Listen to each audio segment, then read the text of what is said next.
Test, oh, oops. Hang on. Testing, testing, 1, 2, 3. Good.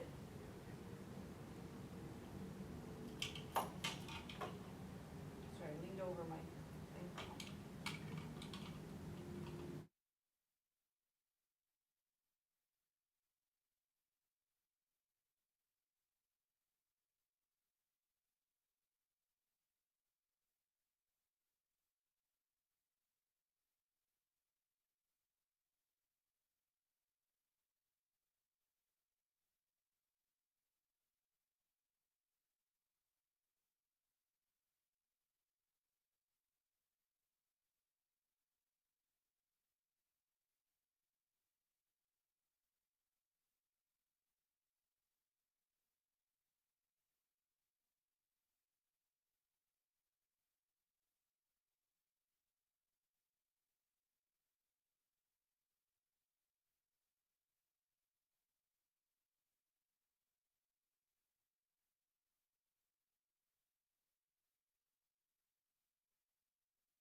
Okay, welcome. I'd like to call to order the business meeting of the Pelham Board of Education of October 11th, 2023. Please stand for the Pledge of Allegiance. I pledge allegiance to the flag of the United States of America and to the republic for which it stands, one nation, under God, indivisible, with liberty and justice for all.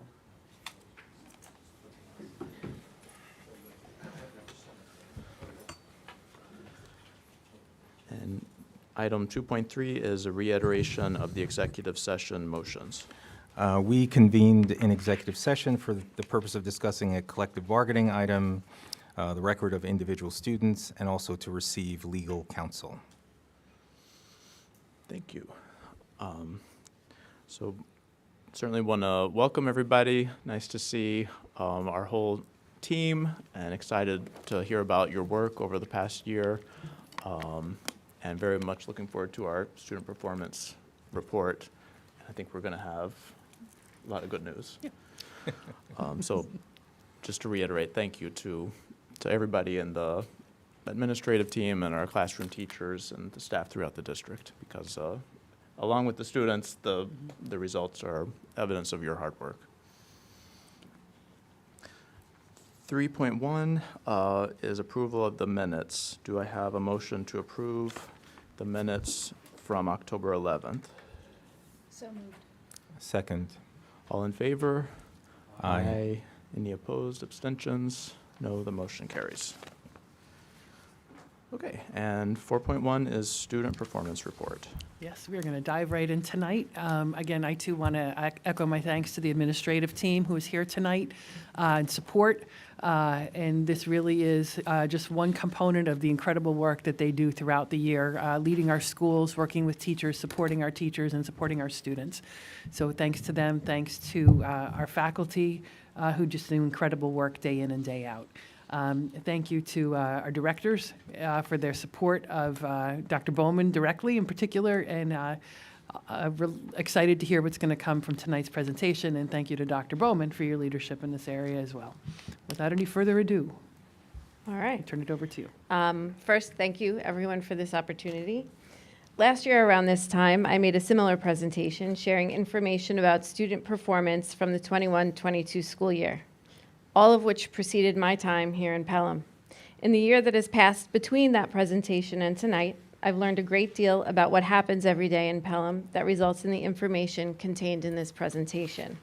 And while more on the day-to-day work of our educators and the enriching learning opportunities that our students experience will be shared in future presentations and work sessions, I felt that it was important to bring with me tonight the leadership team that works so closely with our teachers and students. The administrators who are here tonight are representative of the high standards that make Pelham the high-achieving district that we are, but also, and I would argue at least as importantly, they represent a level of care, curiosity, and compassion that is unparalleled and required in order to build and sustain the deep love of learning that is crucial to continuing to provide the standard of excellence that defines Pelham. And so, before I begin, I want to publicly thank each and every one of you for your dedication, your professionalism, and your leadership. And I would like to especially thank Dr. Thompson and Dr. Callahan, from whom I have stolen many hours in preparing for tonight's presentation. Thank you both for that time, for your support, and for your unending dedication to students. Here we go. Our guiding questions. Tonight's guiding questions parallel those that guided us last year. The information provided on these slides helps us to conduct a status check of sorts on the work in teaching and learning that we do, so that we can leverage what's working well and adjust where necessary. They help us because we are able to glimpse, in some cases, how our students performed on a specific test compared with other students, yet in other cases, we are able to review this year's results against prior year's results on specific tests. This is helpful, but taken in isolation, reduces a portrait of our district as a whole to only some of its parts. And as we all know, the whole, or whole child in this case, is greater than the sum of its parts. The data within this report provides us with evidence that we use to make instructional decisions on the district and building level, and taken together with formative data collected in classrooms throughout the year, supports these decisions as well as those made on the individual level for students. To measure student progress and achievement, we use a number of data sets. Some measure growth, meaning change over time for a specific student or group of students. Others, mainly the data sets you will find within this presentation, measure student performance at a given time against an externally imposed measurement. All of this happens against the backdrop of our strategic plan, and as you can see, the overview of our strategic plan encompasses the 3 pillars of cultural competence, authentic learning, and the whole child.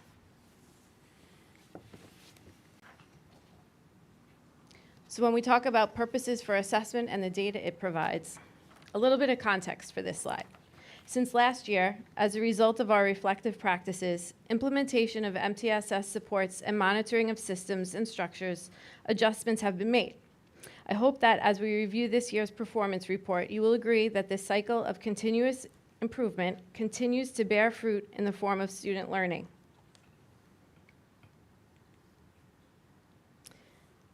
Some information about the implementation timeline highlighted here. Since way back in September 2017, Pelham educators have been proactively preparing for the curricular changes inherent in the transition from Common Core to Next Gen standards. On the whole, Next Generation learning standards embrace a philosophy of authentic learning that focuses on critical thinking, problem solving, and real-world application, and less on rote memorization of facts and algorithms. Spring 2023, as you can see, brought us changes in our 3 to 8 ELA math assessments and the U.S. history regents, though it was twice deferred prior to that. As a result, comparing 2023 data to 2022 data would be comparing apples and oranges in these two contexts. The dates for each of the other exams listed either occurred prior to 2023, the change that is, or are on deck for future administrations with the transition. And so 2022 and 2023 administrations were aligned to the same standards. That's important as we go through, because on some of the slides you'll see comparative data over time, and on others you won't, because those exams are really benchmark exams.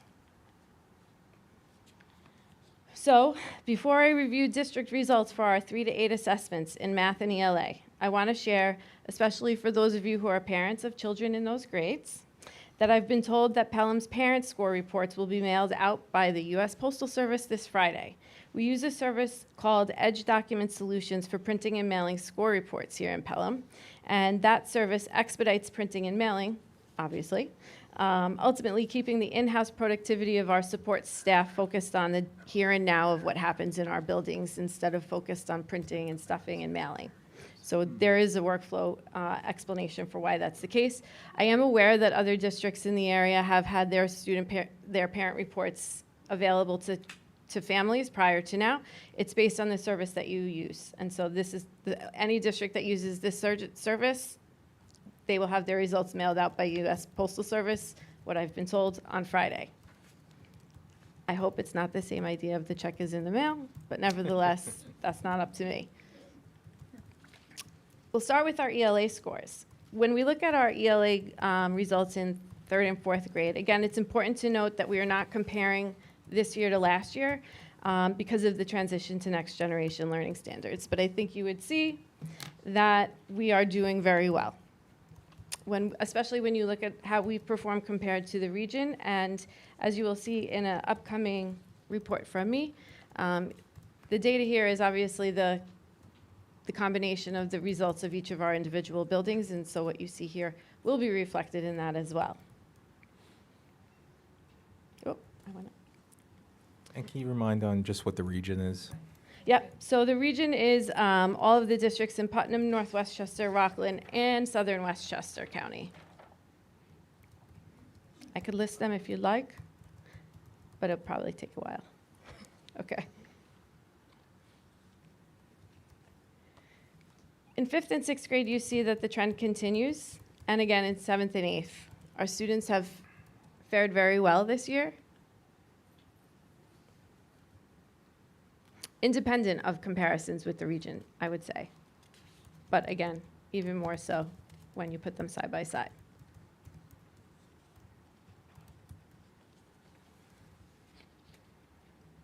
Grade 8 is particularly strong and a great indicator that the longer you are in the system, the better you perform. So that's a particularly good indication of the long-term quality education. Yes, thank you for pointing that out. Very much appreciate it. Okay.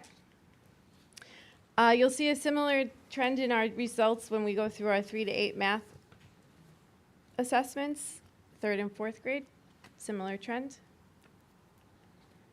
5th and 6th grade continues. And when we get to 7th and 8th grade, a few pieces of information that I want to point out, which was pointed out last year, but is important to note. As you can see, students who are enrolled in accelerated algebra as 8th graders here in Pelham do not take the 8th grade math assessment. Therefore, the students from Pelham reported here are our most fragile math students. This is not universally the case. Some districts do have their students who are in 8th grade algebra sit for their math assessments and double test their kids. We as a district have chosen not to do that. That is, of course, reflected in the regional performance data. And so, additionally, over the last 3 years in particular, we have worked to increase enrollment in accelerated algebra, as indicated here. So how many students is that? Because I think it's a really good point. How many students of 8th graders are not reflected? Okay. Who didn't take the, So there were 64 students who were in Math 8. And if I remember correctly, it was 168, but I'll have to get back to you, that were in algebra, but I'll have to get back to you on that. right, so it's a meaningful number. It is an extremely meaningful number. Of the 63 students or 64 students who were eligible to take the Math 8 exam, 21 did. So we had a third of our eligible students refuse to take. Important to note here as well is that because we've been working hard to increase enrollment in our algebra course, the pool of students who are in our Math 8 class has been reduced, and thereby the more fragile that group of students is as math students. And still, if I could go back, we did pretty well when you look at proficiency against the region. And I just want to make a comment, because I know there were questions about this graph last year, and these students matter very much to us, and their success matters. And we've had good success. We're above the region in proficiency. That's right. And correct me if I'm wrong, but we added recently another math interventionist in the middle school. at the middle school. Yes. So we're very happy with our algebra students, but these students matter very much, and we want them to be Yeah, very certainly, successful. certainly, all of our students matter very much, and putting the supports in place to make it so that we can focus on the needs of our most struggling learners is definitely an important thing. I think that the addition of a math interventionist has had a lot of impact across the board in terms of making it so that we can focus on individual students. She does a great job of not only pulling kids to her class, but she'll push into classrooms as well. I have to also say that our math interventionist at the middle school has really embraced the idea of using Branching Minds and using Dreambox and all of the different platforms that we have made available that typically we find are used more on the elementary level. And so that continuum has been brought right up into the middle school as well. So yeah, for sure. And you use the word they're fragile? Yes. Like, what do you mean by that, just so I understand? Yeah, so the students who are in the Math 8 class, or rather, I'll frame it this way. The students who are enrolled in the algebra class are deemed to be most prepared to succeed in the algebra class, right? And so the students who are available to take the Math 8 class are of the, need more support, Yeah, right? thank you. Sure. Okay, a few pieces of information that I wanted to highlight with the whole, on whole, when we look at the 3 to 8 results. Our percentage of level 4 students is consistently above the region in 5 out of the 6 grades in both ELA and math. That's, I think, phenomenal. That's level 4. Proficiency is level 3 and 4 combined. And so when we think about the highest achievement that you can attain, it's level 4. Important to note is that our grade 6 year is a transition year from elementary to middle school, and well known as a dip in performance when there's a transition from one building to another.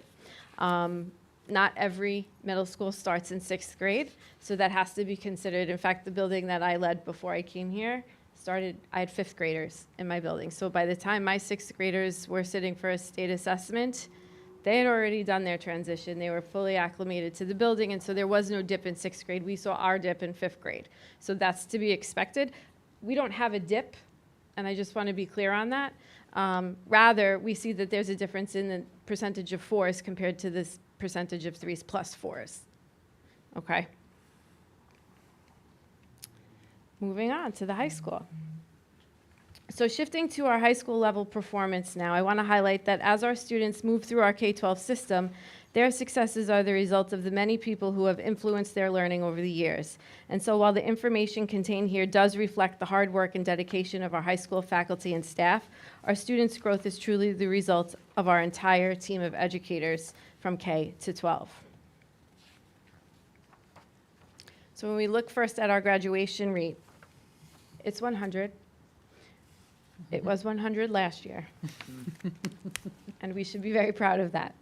And we are very proud of that. But we also need to recognize that even though this has been done with a lot of hard work and perseverance, considering the times that we lived in, of staff and students alike, this was accomplished under the COVID waiver, which expired in August of 2023, which did level the playing field under the conditions of living through a global pandemic, but does not exist anymore.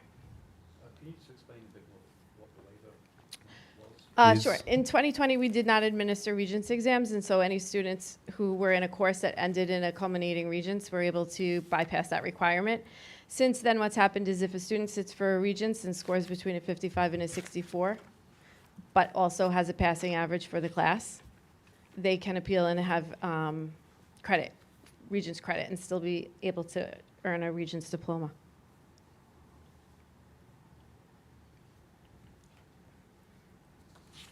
All right, we'll start with English. If you recall, English is not one of the courses that changed the Regents this year. So we can look at comparison from last year. The results of our English Regents continue to be very impressive, and the Regents exam, which is a comprehensive exam, is a prime example of the combined impact of the K-12 continuum of educators over time on the success of our students.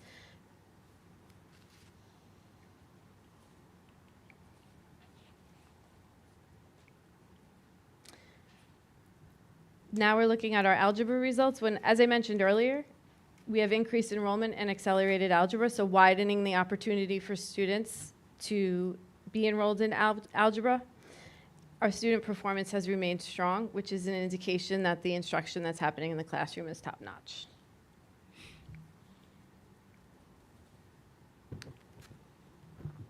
Okay, so just looking at these with the elementary data, I think it wasn't over time, it was us versus the region, and now we're looking at this over time. Right, and that's because the 3 to 8 exams were the first administration this year.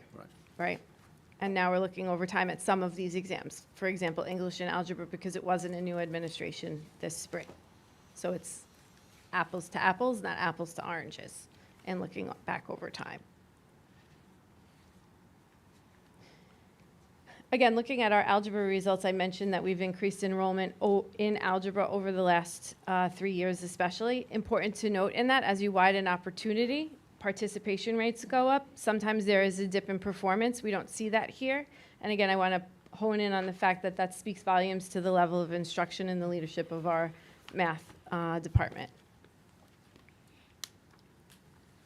Moving on to geometry. I want to point out that our student performance in geometry has increased significantly since last year, as you can see, and that is, again, because of the reflective practices that have been put into place over time. And when I mean over time, I mean over not just the last year, but over the last number of years, so that our students were able to become prepared for the rigors of a geometry class this past year.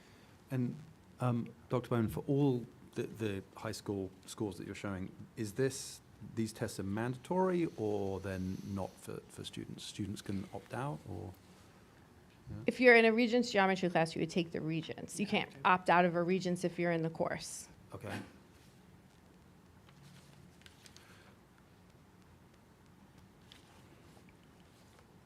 Okay, earth science.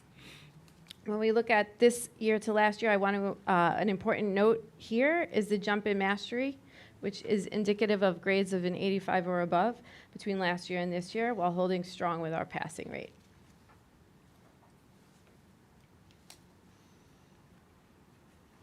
Wow, Oh, that's it. wrong way. I kind of wanted to go back to geometry again. A living environment. Again, we have consistent performance across the board in living environment year over year.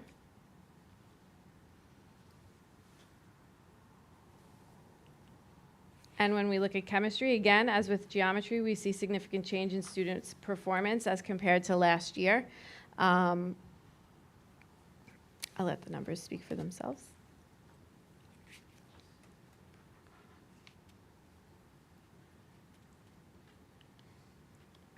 In global history, you'll see that there's consistency as well.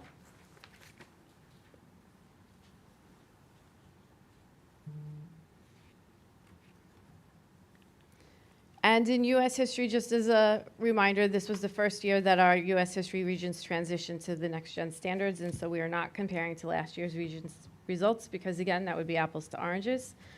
This year will serve as a benchmark for next year. But we did have a 97.46 passing rate, which is very, well, I don't know if you can be very excellent, but if you can, this is it. All right, moving on to our AP and dual enrollment courses. As a district that inspires a tradition of excellence, Pelham offers a vast array of opportunities for our students to experience college-level learning, both through our expansive AP program and through our dual enrollment program offerings. Our school AP summary. This 5-year summary shows an overall increase in the number of students taking AP exams, in fact, multiple AP exams in many cases, while maintaining high levels of success. So the trend is up, both with participation and with results. And as I said earlier, when you have increased participation, there's a chance that it may impact the overall scores that you receive, but in our case, it doesn't seem to do that on the whole. The College Board, rather, has designations for AP Scholars with honor, and AP Scholars with distinction. I just want to point out the number that we have. In total is 190.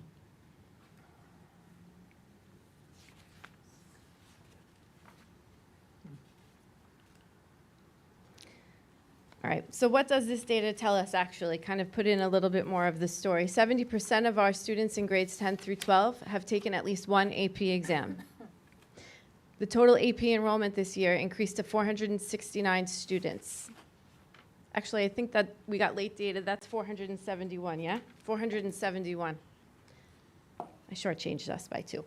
79% of our high school AP students, 371 students achieved 3 or higher on their AP exams, and 190 students, like I said earlier, are AP Scholars with honors, or AP Scholars with distinction. Our mean scores exceed New York and/or global averages for 17 AP exams. That's quite a lot.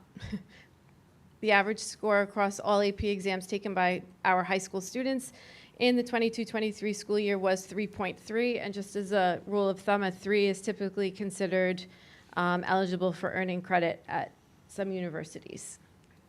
Or some people say passing, but I prefer not to use that word. 69% of our students in the class of 2023 have received at least one score of 4 or higher on at least one AP exam at any point during high school. So as I mentioned earlier, many of our students take multiple AP exams.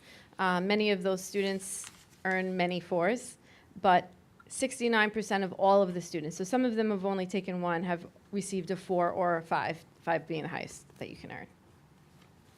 Dr. Bowman, 2 other pieces. I believe this data also helped us to achieve the AP Honor Roll designation this year. Absolutely. Make sure the board is aware of that. And also, those numbers do not include any students who are taking dual enrollment courses that are not AP. So when we think about college-level courses, not only is it 79% of students in the high school taking AP, there's a whole nother tranche of students who are taking dual enrollment in addition. And we Oh, discussed sorry, I them on forgot. this slide. Sorry. I did look at the presentation. I forgot that was in That's there. okay. For the 23-20, well, so our participation in dual enrollment courses continues to rise, which is indicative of the high level of course opportunities and offerings that we have here, which I have to say for the number of students enrolled in our school is extraordinarily high, and really does speak to the number of opportunities that we provide to our kids. For this school year, we have more than 422. So why you ask, am I saying more than 422 and not just say 423? Is because we have not yet gotten to the point where students have to finalize where they are for the year. And so I don't want to land firm and have something I say now be not true later. With 2 new courses linked this year in astronomy and data science for dual enrollment. Last year, we had 391 students, and the year before that, 370 students. And can you remind us of the data point? Like, isn't it one of the best indicators of how well Preparation. preparation for college is actually taking? Yes. Yes. Okay, so the more college level experiences you have before leaving high school, I think it's fair to say it would be an easy jump to say that you'd be more prepared for college level experiences on a college campus.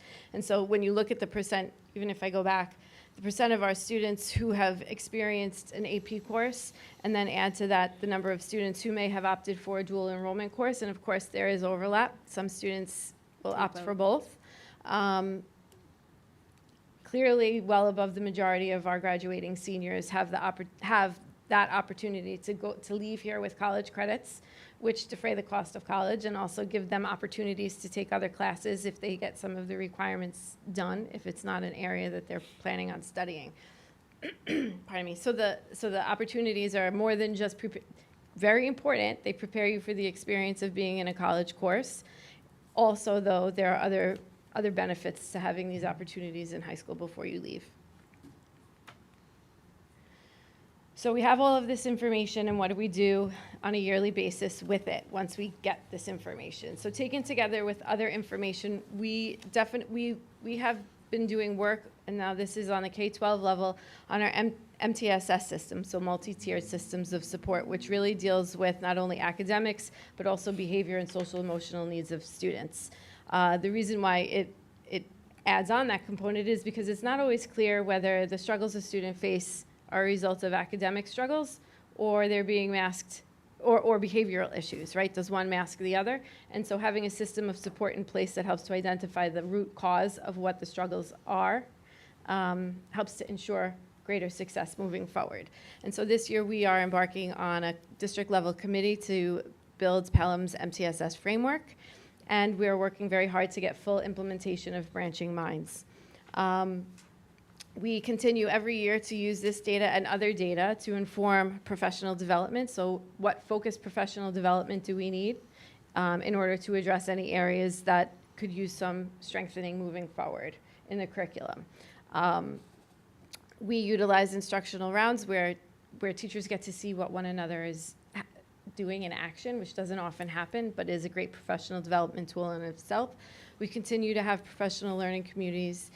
We have data teams across the buildings so that there is a periodic review of student progress throughout the year, and if necessary, change in the interventions or enrichment that we give to the students, depending upon what we see is going on for them. At the elementary school, we have grade level meetings. The parallel of those in the secondary setting is, well, in the middle school, there are grade level meetings as well, but also departmental meetings that happen so that we can make sure that our curriculum is in alignment. We have progress monitoring tools where we use multiple measures, and the multiple measures listed here are primarily elementary and some middle school tools, but we use tools across the board. These are just the ones that are highlighted here. Universal screeners like AimsWeb. We use Dreambox, running records for TC, In the past, we've used Fontes and Pinnell benchmarking. We have IXL, we have Forefront. We have a lot of tools to make sure that we know where our kids need the support and what supports to put into place. Yes.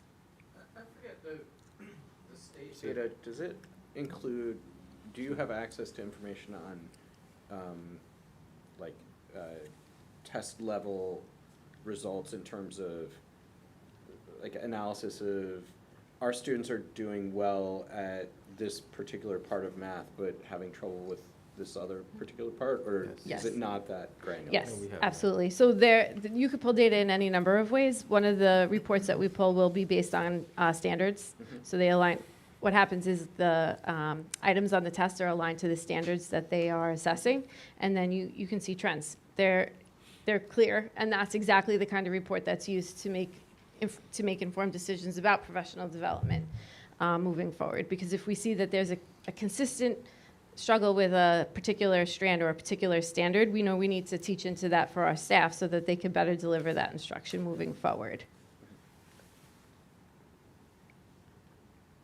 Okay. So, state assessment data provides the district with information regarding how students performed on a specific assessment on a specific date.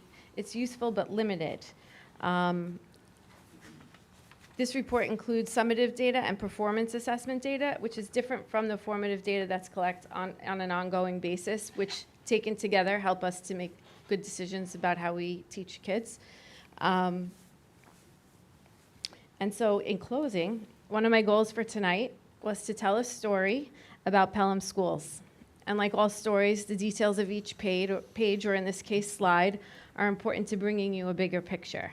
As our story unfolds, we will see changes each year in one or more of these areas. So there will be changes next year. What they are, I don't know yet because we haven't written that chapter in our book. But what I think you will see as a constant theme to the story of Pelham year over year is that our students are provided with world-class opportunities in a school district that cares deeply about them all. Also, like all stories, the story of Pelham holds contributions made by many, many people.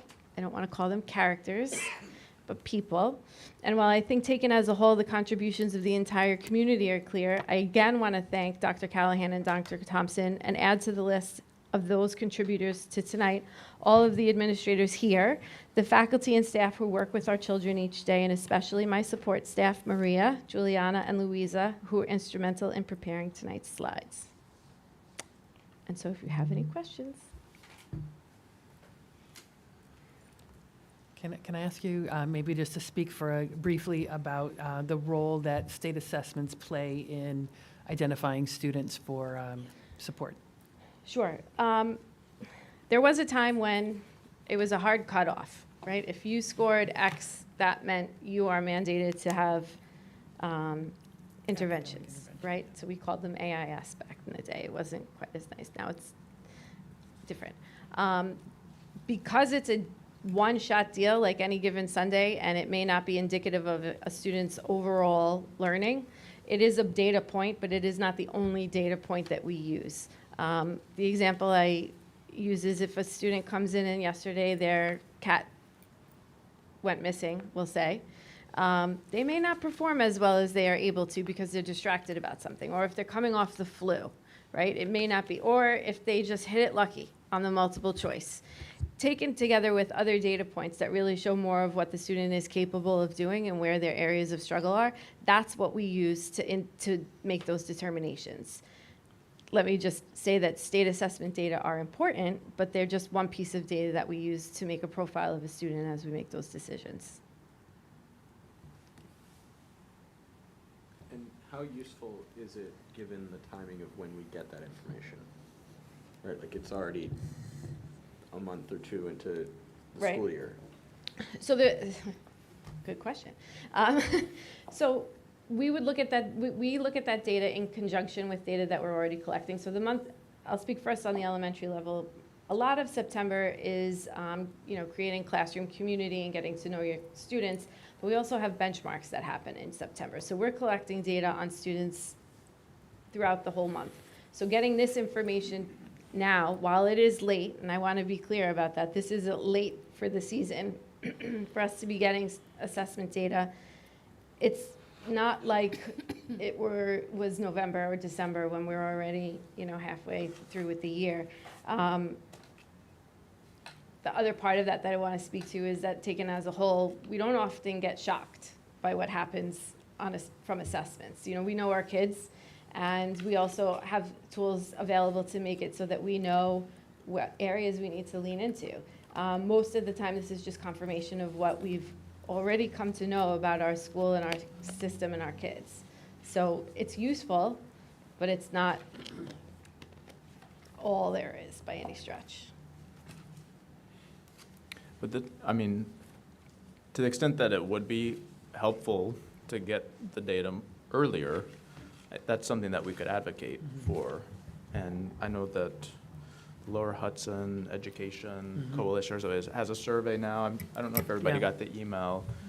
So if this is a worthwhile point, this is something we could advocate through NISBA and the different Definitely. organizations to say, we would like to get this from Yeah. state ed a little bit earlier. I agree, and I do believe with the transition to computer-based testing, that should automatically Should. happen. So we're starting the phase in this spring. If I remember correctly, we'll be testing grades 5 and 8.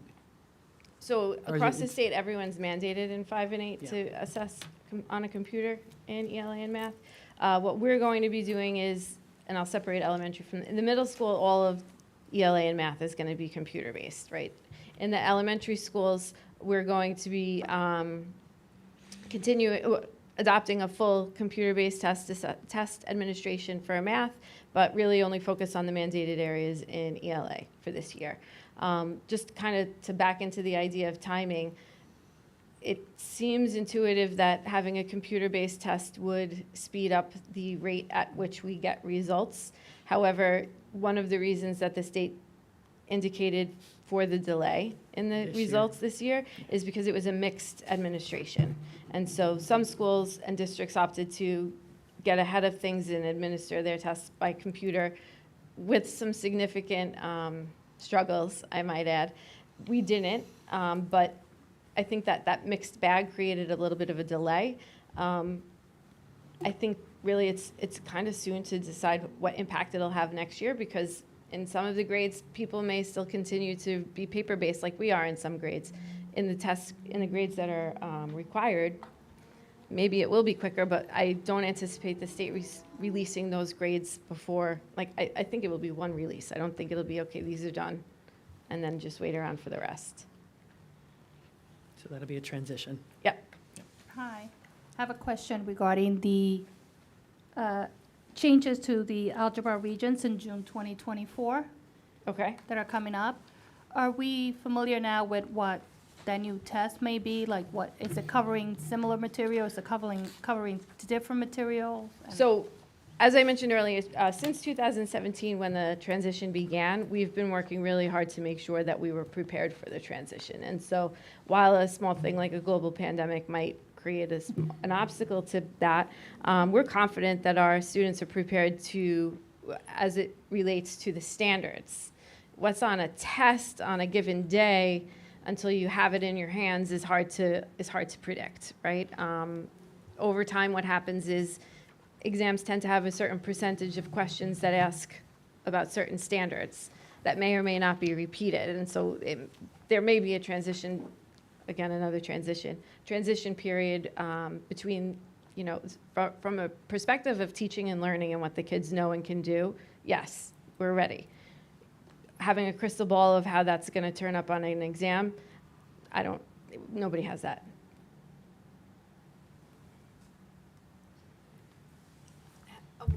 Was there increased participation in the state level tests than previous years? Yeah, it's interesting because over, the opt-out movement, we see some trends, right? So in third grade across ELA and math, we had a 4.85% refusal rate in ELA and a 4.37 rate in math.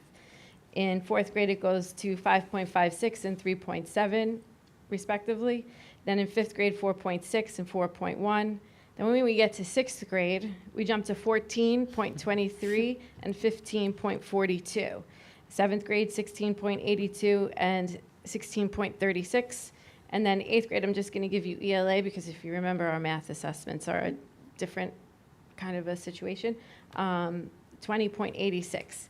So if you think back longitudinally of when the beginning of the, of high numbers of refusals happened, it seems to be waning, and our students whose families decided to refuse the test are aging out of them. Yeah. And so we have a pretty low refusal rate in the lower grades, and it steadily goes up, at least for the Thank you. next 3 more years. Is that industry standard? Do we know, like, other districts, does it show the same? That trend is pretty typical, yeah. I mean, given that different districts had different refusal rates depending upon a whole bunch of different issues, overall, globally, that trend is across the board.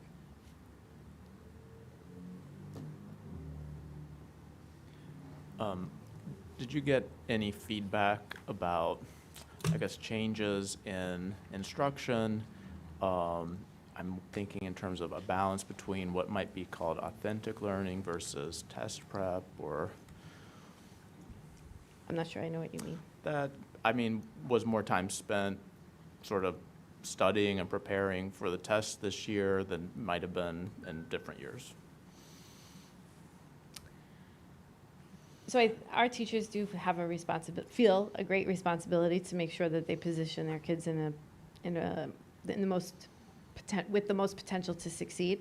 But we also have a very strong commitment to making sure that what we're teaching our kids is authentic and is going to make them critical thinkers and problem solvers, so that they can take what they've learned now and use it later on in different contexts and globalize it. So I can't say that there was more or less. I can say that there's always a concern if we focus too much on results, that will be the lens through which everything is seen. But I do know that our system is very much of the belief that you have to, if you build it, they will come, approach to learning.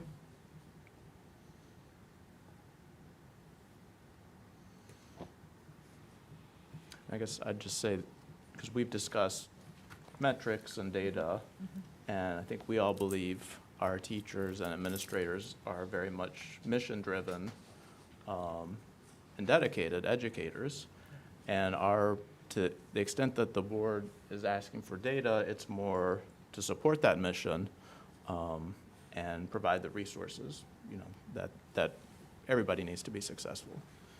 Yeah, and then that's really is there anything about these results, now that you've seen them, that you're thinking additional resources now for this academic year that we should be thinking about? So I never want to say no to the offer of more resources. But what I am going to do is ask to get back to you on that, because I'm sure that given more resources, Yep. we would put them to good use. I want to do that in a very responsible way and in a focused way, so I will have to get back to you on that. I mean, one thing to think about, because it's not disaggregated by students with special needs, so it's not, maybe you're going to talk about that, but that's usually an area that maybe there's an opportunity, but you'll reflect. Absolutely. Absolutely. Great. And we have our budget discussion. At our next meeting. Yep. All right. Thank you very much. Okay, thank you. Dr. Bowman, thank you so much. Big round of Thank you. applause. Well done. And thank you again to our administrative team for everything that you've done to lead to this point. We wish you all a great night. Please go home, get some rest, and we'll see you tomorrow.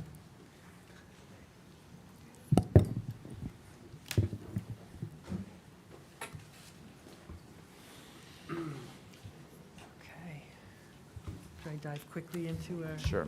Superintendent's report. Great. So thank you so much, and keep it very brief tonight, because I know we also have an audit presentation that's coming. And when our auditor gets here, we'll let him jump in and present that to the board.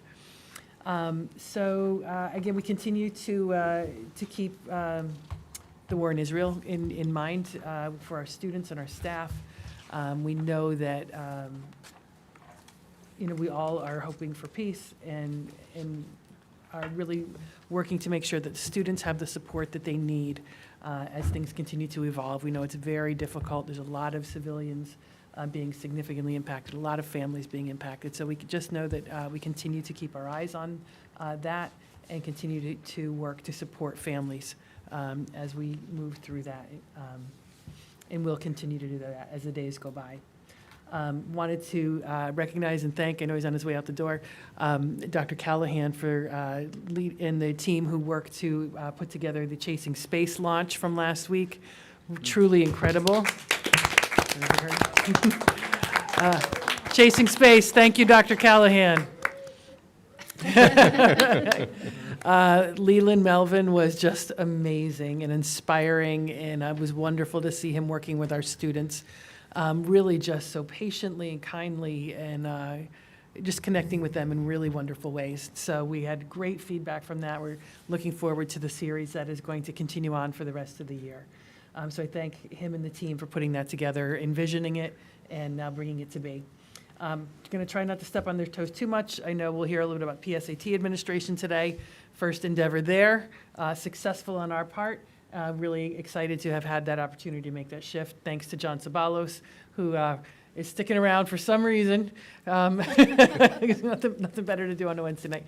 But his team worked with the administrative team at the high school, Jean Farrell, Carrie Titone, the teachers, the folks that were involved in running that, and just did an amazing job preparing for every contingency, setting the students up for success. And sure enough, they were successful. So thank you, John, and your team for all your thoughtfulness and support around that. Just want a couple other items. We had Sullivan's message was at high school last week as well. Really positive. I'm sorry, I'm probably stealing stories here, so feel free to cross them off your list. Really well received by our students. And from what Mr. Berkowitz shared with me, what the presenter shared with him, normally they get about 3 or 4 parents that turn out for the parent event. We had standing room only in Alumni Hall. Because not only did parents hear the message and want to come just to check it out for themselves, I heard many students went home and told their parents, you need to go. These people are really good. So really very impactful for our students. I think their message connected really well. I think it's critically important that we are now right in the midst of homecoming, on the heels of some of what we've heard, thinking back to scavenger hunt and those things.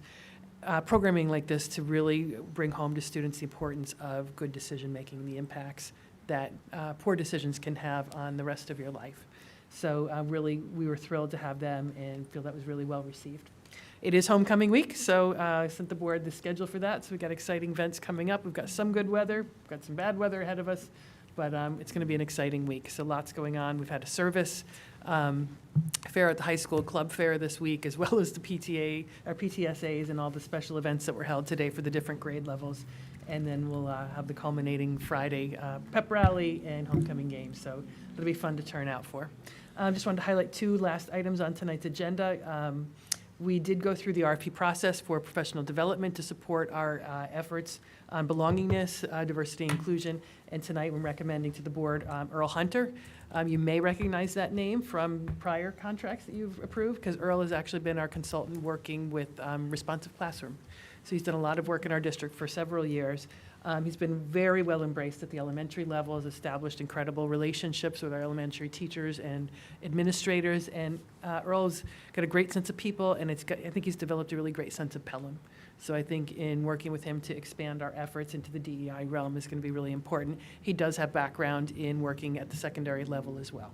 So we're excited to make that recommendation tonight.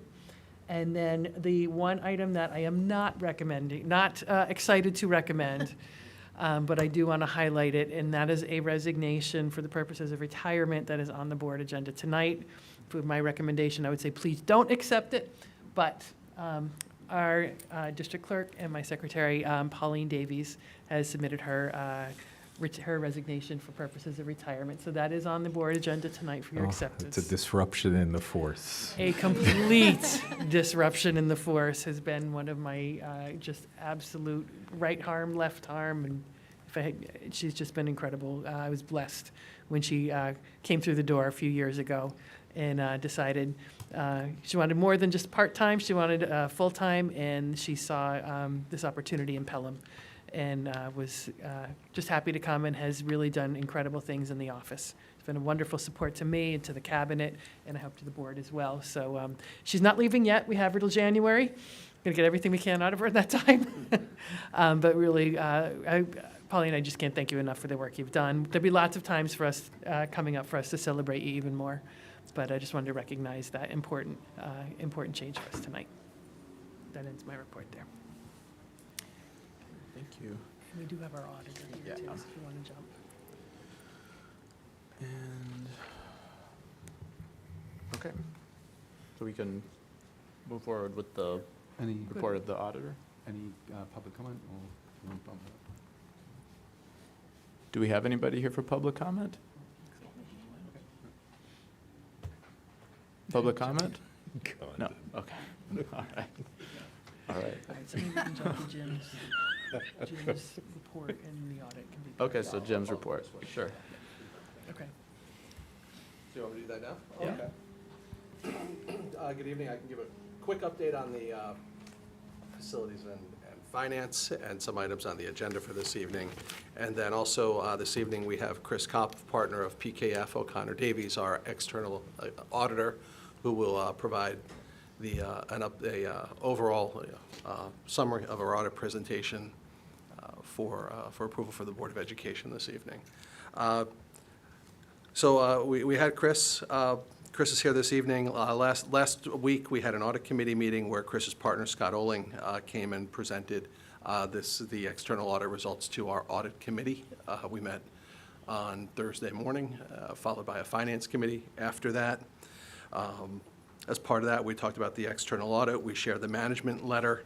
And then also, as part of this evening's report, there's a corrective action plan, which is a result of the management letter, which is a response to two comments that were made. And it's related to timeliness of deposits. And I apologize for what the other one is, with the action. Outside club. Thank you, and inactive clubs. So thank you for extracurricular activities. Fairly common items, but nonetheless corrective action items which we need to identify, put together a plan, and then the external audit, once approved by the board, as well as the corrective action plan, are submitted to the state by the deadline of October 15th, as they are every year, and our financials are posted on our webpage as required by state law. Chris also has an audit presentation. We will put that up on board docs tomorrow so that it's part of the public presentation. We also have a couple of change order notifications for the board related to Prospect Hill. These are below the threshold required. Of the $50,000 threshold is required by board action, but they are required to be notified.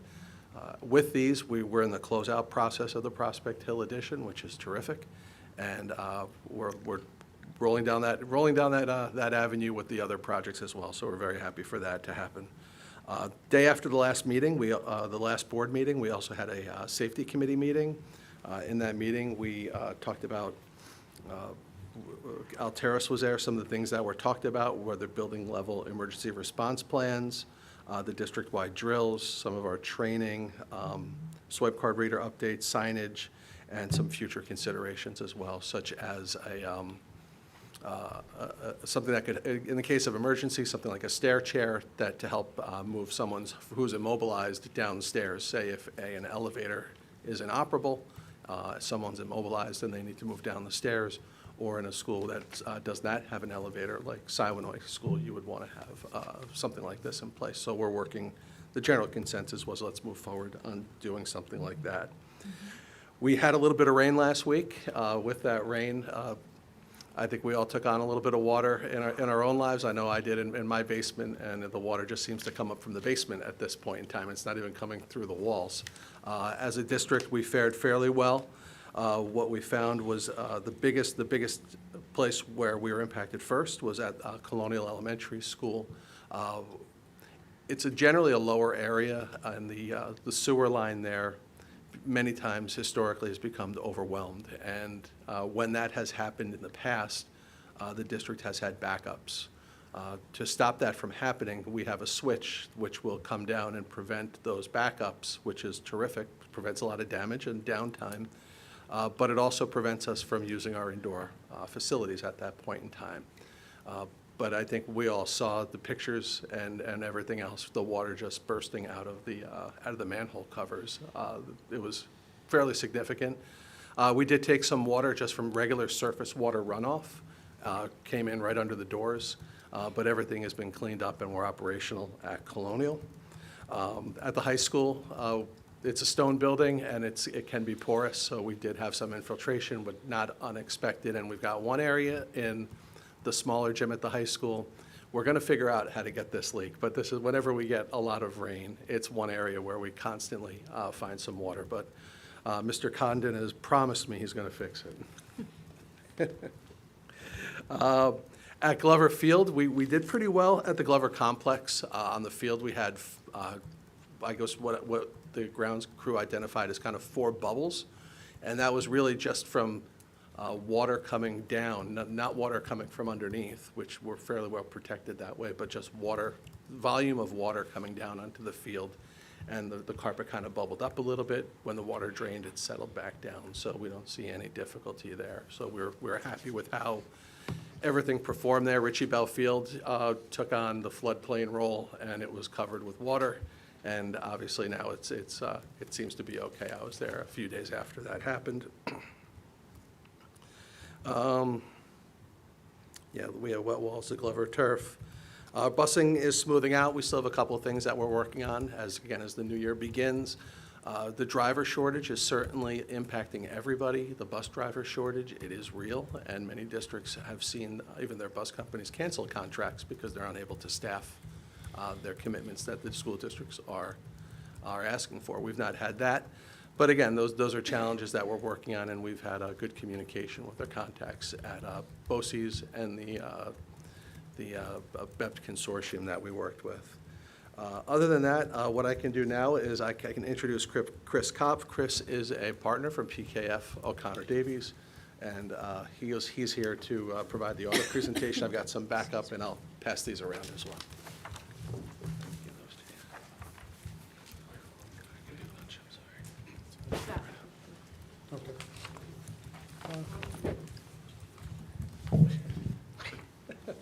Talk about extremes. Well, thank you very much for having me here tonight to go over our audit for your June 23 year end. Before I forget, because you're talking about the audit, I would like to thank Jim, Jackie, and their whole staff. They really go out of their way to try to provide us all the information in a timely way. Doing an audit over the summer when you're just getting ready to start a new school year is not an easy time, and they do a very good job of providing us the data. So I did prepare a little handout so that you don't have to go through the whole financial statement. So what I'm going to talk about tonight are the required communications with the board. We'll talk about your general fund. That's the main operating fund of the district. It's the one the voters and the board vote on every year. We'll talk about some of your major revenues, your expenditures. Just for informational purposes, I did put a little 3-year history in here for your revenues and expenses. And then we'll talk about your fund balance and your debt service. So in the required communications department, board has responsibilities, the auditors have responsibility. Your responsibilities are selecting and implementing accounting policies that are appropriate for districts of your size and your complexity, present your financial statements in accordance with U.S. GAAP, establish and maintain effective internal controls whereby you've protected your assets, compliance with laws, regulations, pieces of your contracts, provide all the financial records for us to conduct the audit, and then setting the proper tone at the top. So, before we come in, we review your minutes, we look at some of the, the board meetings that are online, we look at the public participation to make sure people have enough time and people can come and feel free to come forward and discuss issues with you. So that's your responsibilities. Our responsibilities is the independent auditor's report. Very pleased to say that we issued an unmodified opinion for the district. and that's the highest level of assurance an auditing firm can provide a client. We also issue a report on controls and compliance because you were subject to a single audit. We also issue a report on your extra classroom activity, and then we do the required communications, and then we issue a management letter. We're also required to communicate any fraud or illegal acts that were noted during the course of the audit. I'm very pleased to say there were none noted. In addition to just testing documents and records, we do also conduct fraud interviews with different people every year. We usually include board members and some different people in the departments just to see if anybody has any issues they'd like to bring forward. There were no difficulties in the conduct of the audit this year. There were no uncorrected misstatements. In other words, no journal entries that we proposed that weren't posted by the district. There are no disagreements with management. Our timeline, we came out to do the prelims, the June 22nd and 23rd. We started receiving all the documentation the week of July 17th, and the rep letter was signed on October 4th. On page 5 of the slides, I put a high-level summary of your general fund. We have the same columns that we have in the book. We have your original budget, which was the budget adopted last year and voted on by the board. And if you go up 3 numbers from the bottom, you'll see $1,514,000 in brackets. If the world was perfect and you spent every dime that you budgeted and you received every dime that you anticipated, you would plan on using $1,514,000 of your prior year's surplus. So when you adopted your budget, you utilized about $820,000 of surplus monies to reduce the need for a tax levy on the taxpayers to stay within the cap. And you also had $694,000 worth of encumbrances that rolled over from the prior year. During the course of the year, you did modify it very slightly, nothing material, but you actually came out, instead of utilizing $1.5 million of fund balance, you actually generated a surplus of $1,356,000. So again, it shows the district had a good year. And how did you do that? You look at the far right line on the top line, you did come in about $1.7 million over on your revenues. You came in under on your expenses by about $1.8 million. And if you go down in the middle of the page, you'll see transfers in. You had anticipated using about $1,955,000 of money from your debt service fund, but you didn't have to this year because you had a good year. So that money is now stays in the debt service and is able to be used to mitigate some of the cost of the debt that you have in future years. So the fact that you didn't need it is very good because that went back to a restricted fund that can only be used to pay down your debt. If you turn to the next page, I'll try to give you an idea of how you generated the surplus. So you can see your property taxes, they came in within $1. Your non-property taxes, which is the sales tax that's shared by Westchester County, came in about $127,000 better than budget. Westchester County again saw a robust growth in its sales tax during the fiscal year. The day school tuition, again, very difficult to know how many students from the other districts or other areas are going to use your school, but you did come in about $217,000 over budget there. Your state aid came in $137,000 above budget. I believe if you go back to last year when you did your budget, the state was very much delayed in producing their document, and the final numbers had not been produced by the time most schools did their budgets. And your use of money in property came in $964,000 over. If you look back last year, at the beginning of the year, you're earning a whopping 0.5 on your interest. By the end of the year, you're up around 5, 5.25, depending on what you're investing in. So again, not something you could plan for was the big rise in interest rates, but you did very well in earning the money. As I said, you did not need to transfer that $1.9 million in from the debt service fund.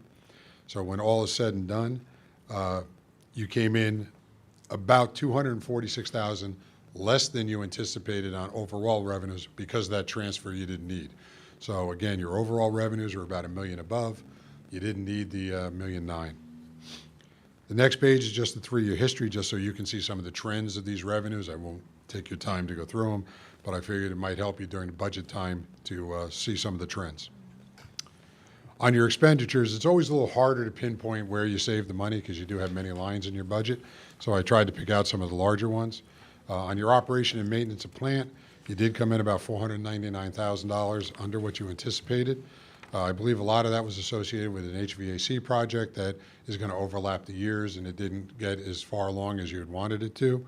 And again, you have to remember there also you pay for your utility bills, And when you put your budget together, the utilities were skyrocketing last summer, and then they leveled off. So your budget anticipated those increases in the utilities, and luckily you didn't need them for paying the utility bill. Teaching regular schools and programs of students with disability came in under budget by about $300,000 and $150,000 respectively. A lot of that is the fact that, as teachers retire, you lose the higher salary teacher that were in the budget and you replace them with the starting salary of a new teacher. So you encumber some savings there. And you also didn't spend all your supply lines, all throughout the budget. Transportation came in about $210,000 under what you anticipated. And again, that goes back to the turmoil last year with fuel costs. Bus companies were having trouble finding drivers, and your budget had to anticipate an increase in the contract. When you finally negotiated your contract, you came in about $200,000 under what you anticipated. The employee benefits came in under by $260,000, and that's again because as teachers come and go and retirements happen, you do have some savings on those lines that as you're waiting to replace those individuals. So overall, your expense budget did come in about $1,855,000 under, and again, it's something to look at. And if you look at it, somebody might say, "Wow, that's a lot of savings," but it's really only 2%. Good budgeting is plus or minus 2%. So you're right in that range that you budgeted enough to anticipate the unexpected, and you were able to save that money and use it for future years. Again, your 3-year expenditure history on some of the lines that we talked about, just again to show you a trend. Now, what does that mean overall for the district? On page 10, I put in a chart of your fund balance for the general fund. And again, we'll work our way, start at the bottom, and then I'll go up to the top. So you have $22,600,000 worth of fund balance. Again, that's a nice number of fund balance, and we'll explain where it came from and why it's good that you have it. So non-spendable, $2,137,000. What that is the bills that you pay, insurance, health insurance, you prepay the month before. So that money is in your fund balance because it's not an expense, but you can't spend it. So we segregate it out so that it's already been accounted for. In your restricted line, these are the lines that the board has voted and decided to put these reserves away for a specific purpose. The largest one is tax surcharges. We all know that taxpayers file claims to reduce their taxes all along. So what you've done is you've analyzed those claims and you've put away enough money to cover a percentage of those so that you don't have to have a swing in your budget every year as you look at these claims. So if you have a large claim, you have that money put aside to pay it. Unemployment benefits, again, if an individual goes on unemployment, school districts are basically self-insured for unemployment. This helps you pay that unemployment insurance. Then you have employee benefits. The district has put away money because your contracts call for individuals to be paid out for unused vacation time. So you analyze how much you might be exposed for, and you've got that money put aside to pay those bills. The next two accounts are your employee retirement system reserve and your teacher's retirement system reserve. The state does allow you to put money away. On the teacher side, it is limited to 2% every year, up for a maximum of 5 years. And you put that money aside, and it's kind of ironic, Jim and I were talking about it on the way up. Your TRS bill, people say, oh, it only went up by 1% this year. But it didn't. It really went up by 10%. It went up 1 percentage point in what they charge you. But since the rate is only 9%, when it goes up 1%, that's basically an 11% increase in your cost. The ERS system is going to go up again next year because they always judge it by your March 31st return on the stock market. So you have that money put aside that if that number increases dramatically, you have these reserves to draw down. And you can see you did draw down $150,000 of it for this year's budget, again, because that ERS rate went up. You have some money put aside, a minor amount put aside for property damage, some repairs, and then you have $1.3 million put away for future capital projects. And that money is so that you don't have to bond for certain projects. You start accumulating that money, and it saves you interest on the end when you go do those projects. You now have basically the down payment on that project, and it's all approved by the voters. So again, these are all legal restrictions and can only be used by the board for very specific purposes. The next category is called the signed, and the purchases on order. That's another word for an encumbrance, and a purchase order that was issued near the end of the year, but the purchase order wasn't fulfilled. If it had been received, it would be an accounts payable, but because it wasn't received, government calls it an encumbrance. That money is put aside to pay that bill in the following year. And then you have the subsequent year's expenditures. So here, out of your unassigned fund balance, you use $2,560,000, again, to reduce the burden on the taxpayers in the district and to balance your budget without just relying on property tax. You add that to the $150,000 that you use out of the employee retirement account, and you utilize about $2,710,000, again, as relief for the taxpayers in the district. The state only allows you 4% to have as an unassigned fund balance, and that is where you are, so you're at the legal limit for that. And again, you know, people look at fund balance and they say, ooh, $3 million. 4% for a district, municipalities, towns, and villages, if they don't have 15% in unassigned, the state controller will criticize them. But school districts are only allowed to have 4%. So, I mean, you know, everybody I know is treated differently, but 4% is not a lot of money for a district of your size. So that's why these restricted reserves are very important to you. On the next slide, you do operate some other funds. You have a capital projects fund. Right now, that has a fund balance of $5,781,000. The bulk of that is for your Hutchinson Elementary School project. I think you have about $3.9 or $4 million of unexpended money to complete that project. Then you have the debt service fund. Again, that's a very restricted fund. The money in that fund can only be used to pay down the debt that generated that surplus. So you have $2.2 million here, and then eventually you can appropriate that money and again reduce your tax burden just to pay that debt down. You operate a school lunch fund. Your special purpose fund is where you accumulate some of your donations and charities, but also included in this fund because of a GASB 2 years ago is your extra classroom activity fund. You have about $127,000 in the extra classroom activity fund that's recorded on your books in this fund. The next slide, again, is just kind of informational for you. I put in a slide of your debt service and an amortization schedule. That way, you know, you have a little bit of a tool when you're doing your budget planning to see what payments are due in the future. So, again, for that $64 million, you can use that $2.2 million over a period of time to help reduce the cost of the interest and the principal. So that's the financial statements at a snapshot. I'd be more happy to answer any questions that you may have.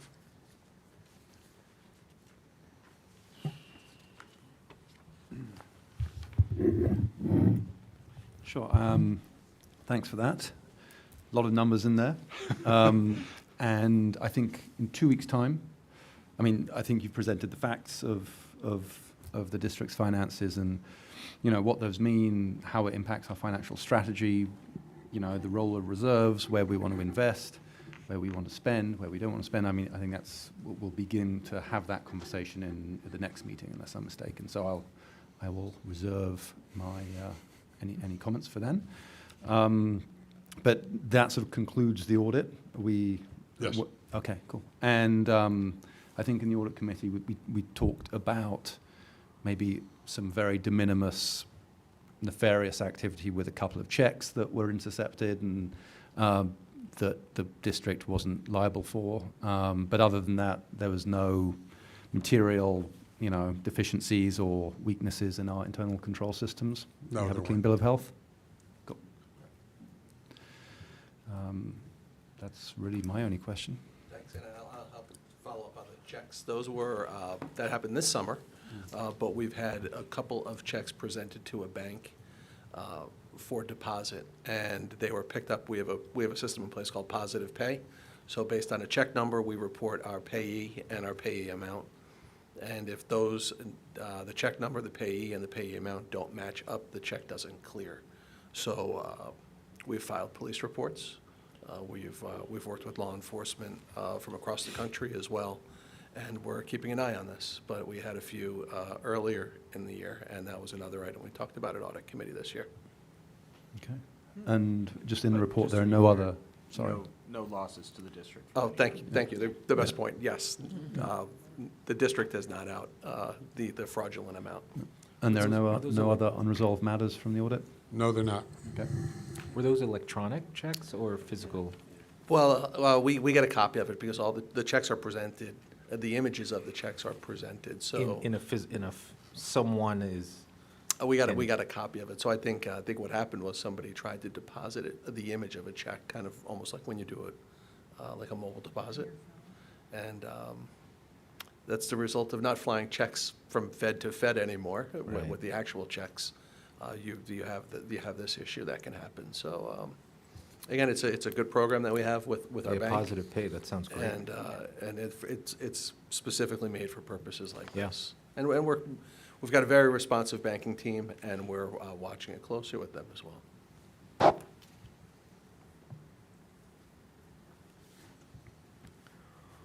Great, thank you very much.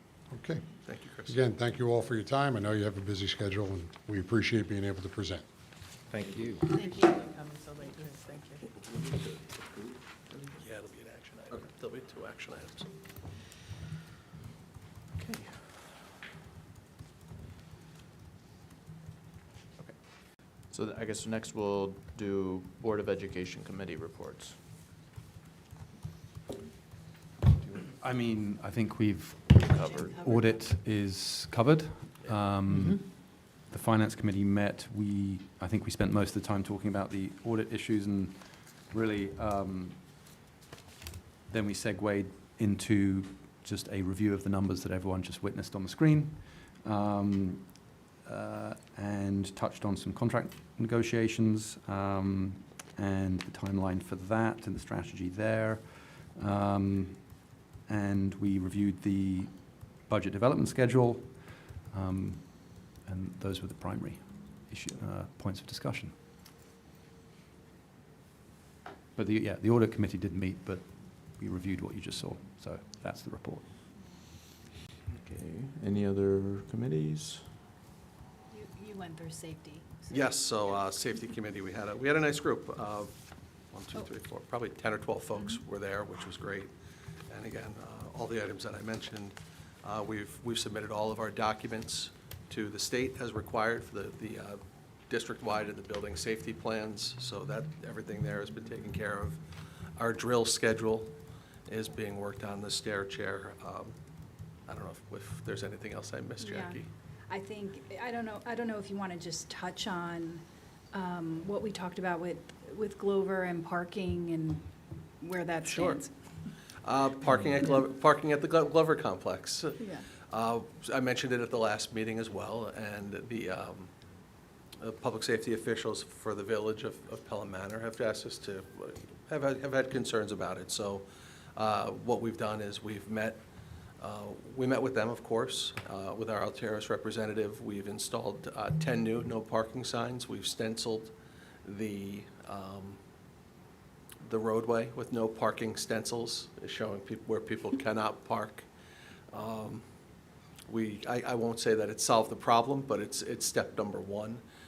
As a district, we also sent out a district-wide notification, communication to folks, sharing and asking them to park appropriately and in the right places, and providing some education as to where they can park. It seems to have, it has an impact some days and maybe not on others. And we're still working on other things that we can do with the athletic department as far as providing some maps and directions for people as to where they can park if you're on different fields, the most convenient places to park. And then I think some of it's just looking at our scheduling is too, to see where our turnaround times are. And that may result, obviously, in some gaps in some scheduling or some later or earlier events. That may also help some of that. Third leg of that stool, of course, is enforcement. We've not called enforcement. I think it may have happened over the weekend, but I think somebody made a phone call. Honestly, we've not asked to have PD come in and write tickets. Certainly, if they want to come in and patrol, which they do, the facility is open and monitored by our local enforcement. And we've got a good relationship with police and fire, so it's good. And I think the traffic devices have been fixed, or have also there's call buttons anyway, or push buttons on the pedestrian sides of the street where the kids walk. And Alteros is also working with athletics department just to give our students some reminders on safe habits for walking to Glover Field, crossing the streets, not looking at your phone, and making sure people don't walk on the roadway and they use the paths. So a couple different things. And the last thing, we talked about the district's AEDs, in that Pelham Rec, the AEDs came in that they ordered, and there's one Yes. being installed for the season, right? The Pelham Rec Yes. season. So during Pelham Recreations programs, they'll have AEDs on site. They've installed an AED on Ingalls Field, Yep. one on Franklin Field, and they plan, or they may have already installed one on the Prospect Hill Field. So in the summer months, when they're not running regular program there, or in the winter months when they're not running programs, that equipment will not be left there. Yeah. I believe their intention at that point is to get it out of the harsh weather, so to protect the equipment. And of course, we have AEDs when we run our programs with our buildings. And again, good coordination with the Recreation Department. Yep. Thank you. Thank you. So you said Mount Vernon fixed the pedestrian signals? Yeah, or that's what they I've made heard. progress I haven't with gone it, out or- there yet, but I want to. I walked by and I saw it. Okay, so there's buttons. I'm gonna go present. Yeah, so John Condon has got a contact in the traffic department, and that relationship, if fixed That's as it great. sounds like it, it's proving out, which is good. Good Great. neighbors. Okay. And again, Maybe we could do a proclamation of thanks. So we're kind of pushing on a couple of different fronts, as you can tell, though. Okay. 4.4 is Assistant Superintendent's update on authentic learning. Oh, okay. Or I'll try. So on October 3rd, we had Chasing Space, Leland Melvin to kick off, or rather launch Chasing Space. Our astronomy and physics students, as well as our sixth grade students, were inspired by the much anticipated visit of Leland Melvin, who is a former NFL player and astronaut. Both assembly programs highlighted the power of perseverance and the impact that second chances and supportive, caring adults can have on the trajectory of life. In the evening, a parallel assembly was had for all who were lucky enough to secure tickets to the event. We are now almost in the middle of Digital Citizenship Month. Throughout the month, thanks to the work of our technology department and especially Alicia Del Mastro under the leadership of John Savalas, our students across grade levels have experienced a whole array of learning opportunities tied not only to digital citizenship, but also, where appropriate, to Chasing Space. Our elementary students have been introduced to Sonia's digital world, in which a young Sonia goes about her day but realizes just how important technology is in her world and the role it plays in communication. We have programs all the way up from K until 12, obviously developmentally appropriate and relevant to what the kids are experiencing. As far as DataViz, our technology department has had their second training with DataViz, and so we are in the midst of planning when we can do turnkey training to our administrators. And I will be updating you with further information about that at our, I believe it's a retreat that we're going to have in December. In music and art, Mr. Van Bachov and Ms. Fallon each report that they are seeing a return to pre-pandemic participation in their respective departments at the secondary level. This is encouraging, as many schools and districts experienced a significant loss in their fine and performing arts programs as a result of the pandemic, and not all have bounced back as of yet. The art department at the high school is settling into their recently completed new classrooms and are very appreciative of the work that has been done for their departments. Last night, elementary curriculum night. Last night, we held the first of our 2 elementary curriculum nights at Prospect Hill for our K-2 parents. The night began in the auditorium with a presentation on science instruction from Dr. Callahan, social studies instruction from Dr. Thompson, and a technology digital literacy presentation from Ms. Del Mastro and Mr. Savalas. Following this, parents had the opportunity to take on the role of their children in classrooms where they experienced literacy and math instruction from members of our faculty. Beth Finkelstein, our math professional developer, Kate Alex, our literacy professional developer, and Nancy Montano, one of our interventionists, led those sessions, and they were lovely watching our parents play the roles of kindergartners and understanding phonemic awareness and swishing through sounds, and using math manipulatives in the math classroom.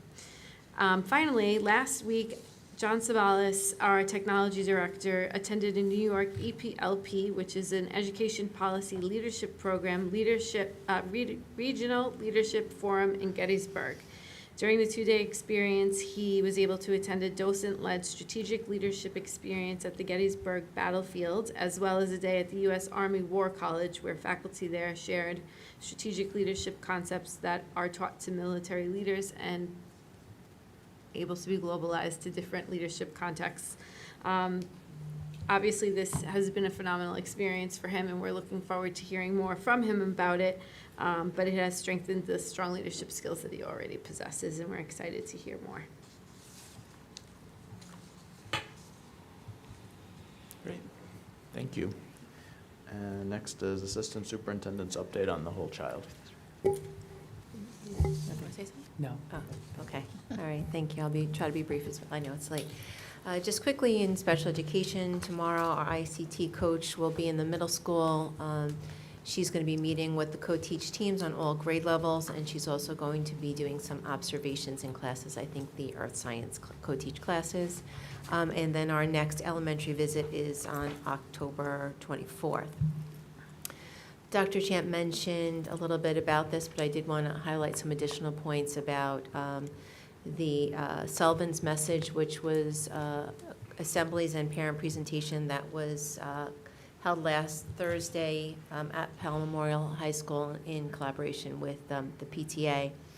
The presenters were very interesting. They were Kathy and Chris Sullivan. Kathy is a mom.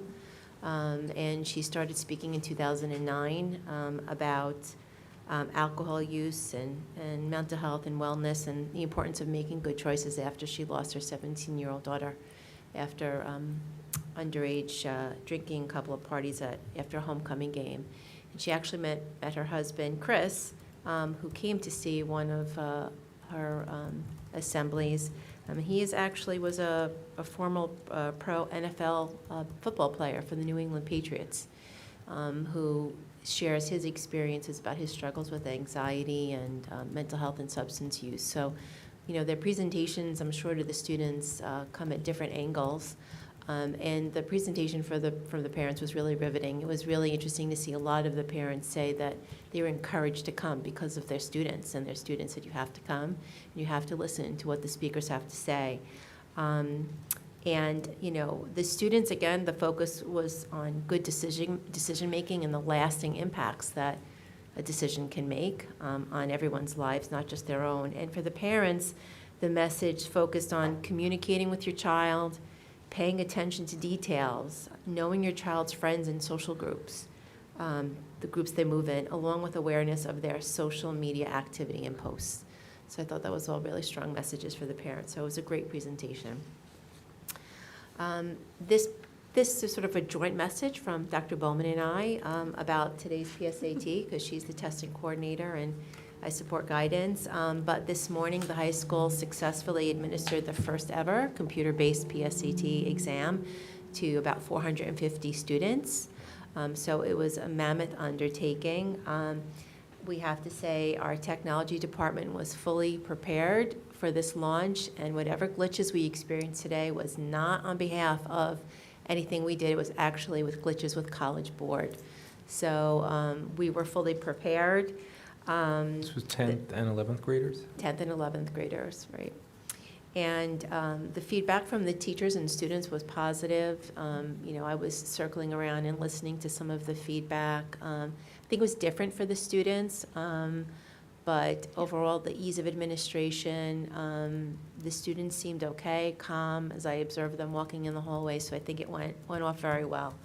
An enormous thank you to Jim Ferrari, who is the SAT, PSAT testing coordinator, Jean Farrell, Dr. Titone, Mr. Berkowitz, Mark Sirico, John Sabalos, the entire tech team, the entire counseling department, including Ms. Scalisi and Ms. Rodolfo, who was there helping direct students so they quickly got to their testing rooms. Every proctor, the safety teams, the custodians. It was a joint effort for, I think, a really smooth undertaking for this first computer-based exam, so I thank them for that. Also, at the same time, Mr. Farrell was doing his college boot camp for seniors, pushing into senior classes. Actually, all of the counselors were doing this. So there was a lot going on. Again, just a reminder that the financial aid night for all college-bound seniors and families is on October 24th. I also wanted to mention Pelham Memorial High School and Eastchester High School will be partnering in a joint college fair, which will be held this year at Eastchester High School. Next year it will be with us on October 23rd. High school counselor Andrew Pellicane attended NACAC, which is the National Association for College Admissions Conference in Baltimore, which is important, where we get information about college admissions and trends in that realm. And Mr. Barcelo attended school tours in Minnesota this year, just to get to know more about other college opportunities out of the East Coast. The middle school counselors were finishing their push-ins in the 6th grade classes, and they're going to now start to meet with the 6th graders in groups in their Get to Know You series. And our elementary school counselor, Ms. Ferris, started her Fly 5 mindfulness lessons as she rotates through all the elementary schools, along with curriculum related to elementary career readiness skills, which we should be doing as part of our elementary counseling standards. Lastly, in nursing, I just want to say it has been relatively quiet on the front of COVID. We've heard just minimal cases with students in the building, some staff cases, but it's been relatively quiet. And that's it for me. And we're not requiring, are we requiring vaccines? Right, we're not? Yeah. Okay, thank you. And next, Executive Director's update on human resources and leadership. Great. So, good evening, everyone. So just so everyone understands that on Monday, we're going to release our surveys, our climate surveys to the faculty and staff and everyone that works here. So we're looking forward to that. We hope to close out the survey by the beginning of next month, but our plan is to then present findings, recommendations with Dr. Alan Daly from the Core Collaborative at the January 31st board meeting. So we should be on track with that. Thankfully, as Ms. Holt said, that there have been some abnormal spike with COVID illnesses, which is good, but it still exists, right? And those laws and practices that were put in place by New York State and the federal government still exist. So nothing really changed from last year, but they are still, people do have COVID leave rights.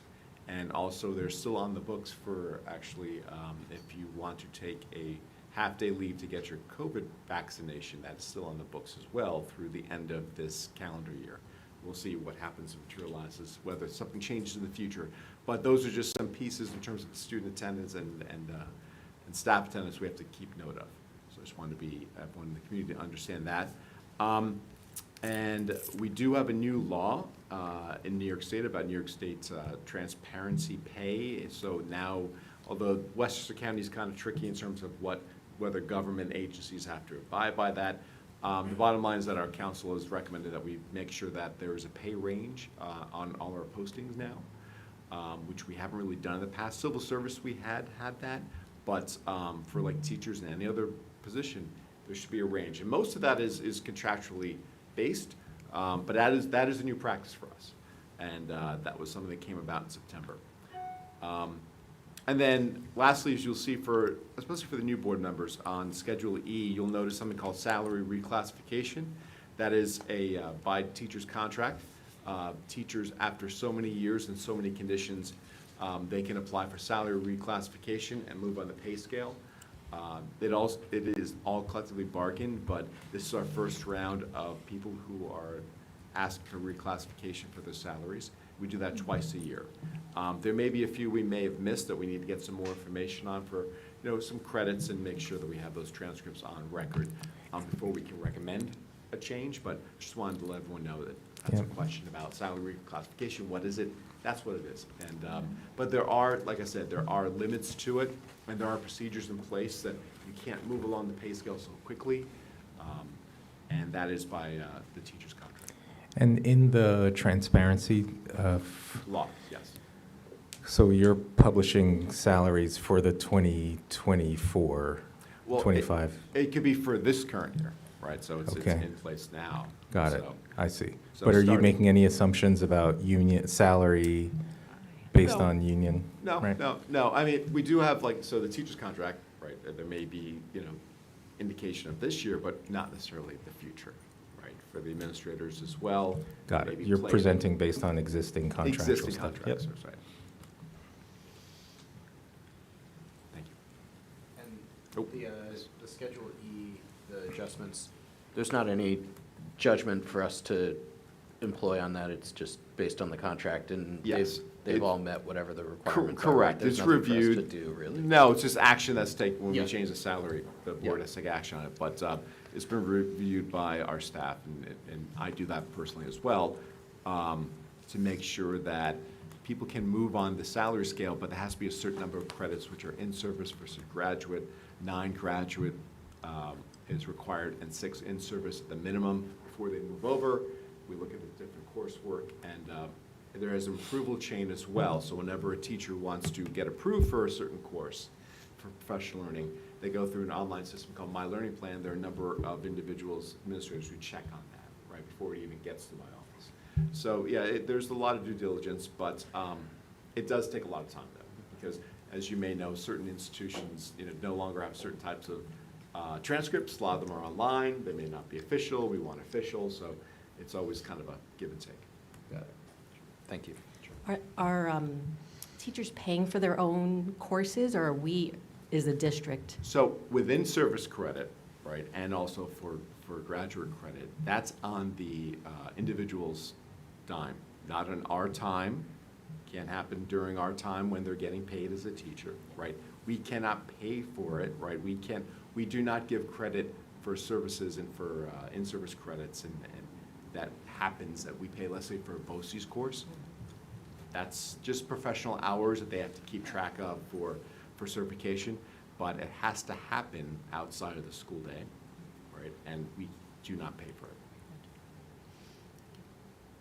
The one thing that school districts, though, are having challenges with, and it's no different than ours, is that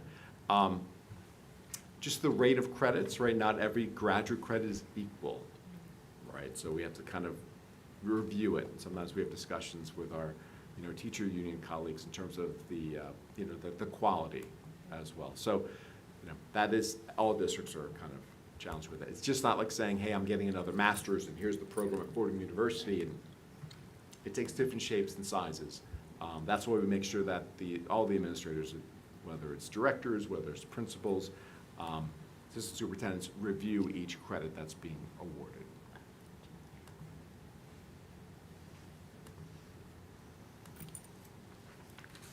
Thank you.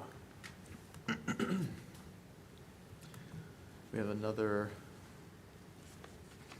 and Jim, you're done, right? Yes. Okay. All right. I can start again if you want. Okay, we have another opportunity for public comment. Yeah, if you just come and say your name and address. Tom Clifford, live at 17 Benedict Place. Jim, you'd mentioned the Colonial School and the sewer incident. Yes. You mentioned a switch that shuts off the sanitary sewer. You're saying the sanitary sewer was flooded at the time when the storm sewer was flooded? Yes. So is it a pumped system? The whole school is pumped to the sewer? My understanding, it's a gravity system which goes from the school to the street. But when the street becomes inundated with, I believe stormwater is infiltrating the sanitary line on the street, that's Okay. when it starts to back up. And there's a backwater valve that prevents that from coming Exactly. into the What school. it does is it just stops anything from coming from the street back into the building. Right, so then the issue is in the street, the two sewers that are supposed to be separated are being combined somehow. I know the village is doing a lot of work on that, and I believe they've done some, they're having some public hearings on that as well, but I think that's part of the work of what the village is doing right Could I now. inquire, do you know when those hearings might be? I'm recent to the school district, so I'm not sure. Right. I don't know It's the answer to later that. on in October, but it should be on the Village of Pelham website. I don't have the dates Yeah. offhand. Okay. All right, thank you. Yeah, no, before I got here, there were some difficulties where it did back up into the school, and obviously that created great disruption. So in the meantime, that's the switch that we use. Okay, yes, that's good for the meantime, I guess. Yes. Okay, thank you. Thank you. Okay. I'm going to propose that we do 6.1 through 6.7 as a consent agenda. Do you have a motion? So moved. Second. Okay. Questions? Yeah. Dr. Champ, you are, hang on, was it 6 point, sorry, I beg your pardon. 6.6, the contractor L. Hunter for cultural proficiency, belongingness, professional, just a bit of education ease in there maybe. Cultural proficiency, belongingness, but can you just tell me what he's going to be doing? It's kind of catch-all language, because I know we've got a lot of different balls in the air.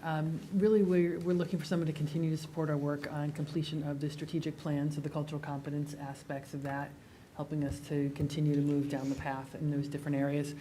We also have the DEI policy that was passed, and we're working again to continue to make sure that we're always evolving and enhancing our implementation of that. So the initial work that I see Earl doing is starting with conferencing with the building administrators in particular and district administrators, just to kind of get a sense from them of what has the work been, where do they see successes, where do they see areas where they'd still like to grow, and what do they see as the entry points to that work. I think we've learned a lot over the last couple of years about how you do this work is just as important as what you're trying to do. So I think that's the first step, is going to be some conferencing and planning and gathering themes that he hears there. And then meeting with myself and the cabinet, kind of unpacking that, and then determining what those next steps are going to be. We do expect him to be doing some direct professional development with the school culture coaches, who you recall we appointed those a couple meetings back. We also will be having those folks serve on the district's cultural competence committee. So we just finished the committee signups, so I'm sure we'll be meeting very soon to seat people on committees. We'll get those committees up and running. School cultural coaches will be part of that. So another piece of Earl's work may be to help us then also look at, this year we've talked about exploring the culturally responsive and sustaining education framework a little bit more deeply. So looking at creating a welcoming and affirming environment and high expectations. So as we look at those two areas and probably do some self-reflection on it as a district and try to find some areas that maybe want to move that work forward, he will likely be a support in helping train those culture coaches, working with them to give them some strategies and tools to then go back to their buildings and carry that work out. And I think you mentioned we've worked with him before. Yes, So he he's has been good. our primary Responsive support for classroom. responsive classroom.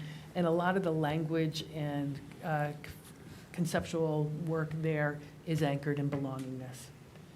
Okay. So it really is a natural extension to that. And it may even give us the ability to tie into some of the language students are already using and just feel like a more natural extension and alignment as opposed to something else being added on.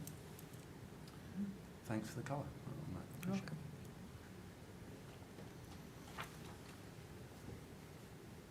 Any other comments or questions on these items? Okay, all in favor? Aye. Any opposed, abstentions? No, the motion carries. Then I'll accept a motion to accept donation. So moved. Second. Okay, and this reads, Always nice. resolved that upon the recommendation of the superintendent, the Board of Education does hereby accept the monetary donation of $18,720 for the Pelham Middle School Extended Academy after-school program, and that gratitude be bestowed upon its donor, the Pelham Civic Association. And be it further resolved that upon the recommendation of the superintendent of schools, the Board of Education does hereby accept the donation of $3,340 to be used to purchase books for the Siwanoy School Birthday Book Club, which celebrates students' birthdays by gifting books in their names. And that gratitude be bestowed upon their donor, the Siwanoy School community.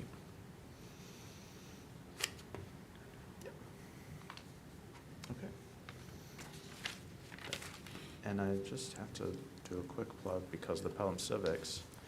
When is their Civics Gala? October 27th. I think there's tickets still on sale. So they do a lot of good work. And my husband's chairing the gala this year. Okay. All in favor? Aye. Any opposed, abstentions? No, the motion carries. And I'll accept a donation, or accept a motion on a consent agenda of 7.1 through 7.5. So moved. Second. Any comments, questions on these items? Reluctantly accepting the resignation. thank you. Yes, and thank you to Pauline for your service, hard work. Are we required to? It could be a split vote. This could be a chance to. All in favor? Aye. Any opposed, abstentions? Okay. And I'll accept a motion to approve Schedule D. So moved. Second. Natalie. All in favor? Aye. Any opposed, abstentions? No, the motion carries. Okay, 9.1 is new business. Any further public comment? No. And I'll accept a motion to adjourn. So moved. Second. Okay, all in favor? Aye. Any opposed, abstentions? No, we are adjourned.